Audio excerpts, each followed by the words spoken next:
Presiden Jokowi menyampaikan secara tegas akan menyetop impor aspal.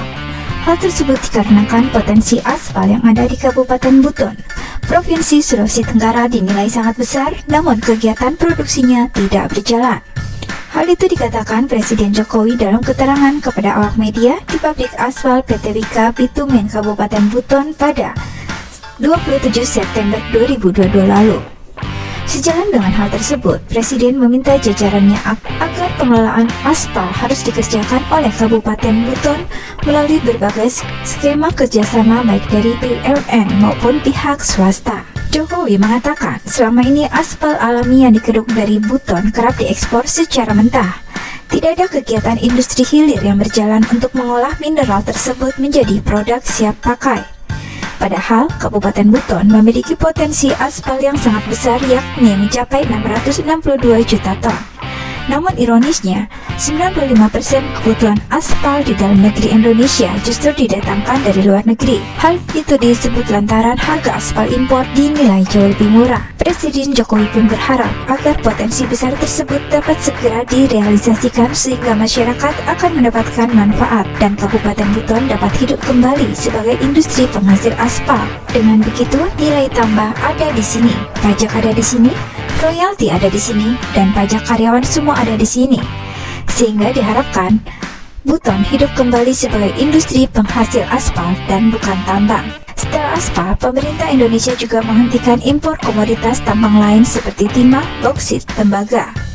Sebelumnya Indonesia telah melakukan penghentian impor nikel dalam bentuk raw material. Jokowi menjelaskan, saat Indonesia masih melakukan ekspor raw material nikel, nilai yang didapat hanya 15 triliun per tahun. Kemudian dengan hilirisasi, ekspor nilai nikel melonjak ke 360 triliun. Hal ini yang membuat Jokowi getol mendorong hilirisasi bahan-bahan tambang lain di Indonesia. Kabupaten Buton, Sulawesi Tenggara sejak dulu tersohor dengan kekayaan alam berupa tambang aspal hingga mancanegara. Sejarah aspal Buton pertama kali dikenal era Hindia Belanda oleh perusahaan Buton Asphalt atau Butas milik Belanda sejak tahun 1925. Memasuki era kemerdekaan, As Buton dikelola oleh BUMN dengan nama perusahaan Buton Aspal Negara atau PAN. Pemanfaatan As Buton untuk proyek-proyek ruas jalan di Indonesia sudah dilakukan di tahun 1970, lebih tepatnya pada ruas Cimahi Padalarang, Jawa Barat sepanjang 3 km. As Buton memasuki puncaknya di era tahun 1980-an. Sayangnya, kejayaan tersebut berangsur suram dan produksi aspal mulai menurun setelah PAN mengalami akuisisi oleh PT Sarana Karya sekitar tahun 1987.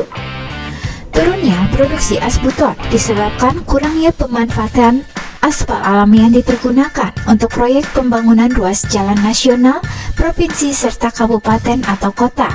Padahal As Buton sebagai aspal alami hanya dapat ditemukan di 2 wilayah dunia, yaitu di Indonesia dan Trinidad. Kebutuhan aspal di Indonesia untuk pekerjaan pengaspalan adalah sekitar 1,2 juta ton per tahun, tapi hanya sekitar 5% saja yang dipenuhi pemasok dalam negeri, sedangkan sisanya dipenuhi melalui impor. Oleh karena itu, pemerintah mencoba mengembalikan kejayaan aspal Buton melalui pengelolaan dan pemanfaatan. Deposit As Buton terdapat pada beberapa lokasi antara lain di Rangi, Kabungka, Lawele, Epe, Rota, dan Mandula dengan deposit sekitar 662 juta ton dengan kadar aspal rata-rata 20% atau setara 133 juta ton aspal murni. Sebagian besar As Buton olahan yang digunakan bersumber dari 2 daerah di Pulau Buton, yaitu Kabungka dan Lalawe. Deposit daerah Kabungka menghasilkan aspal yang berkarakter rata-rata lebih keras.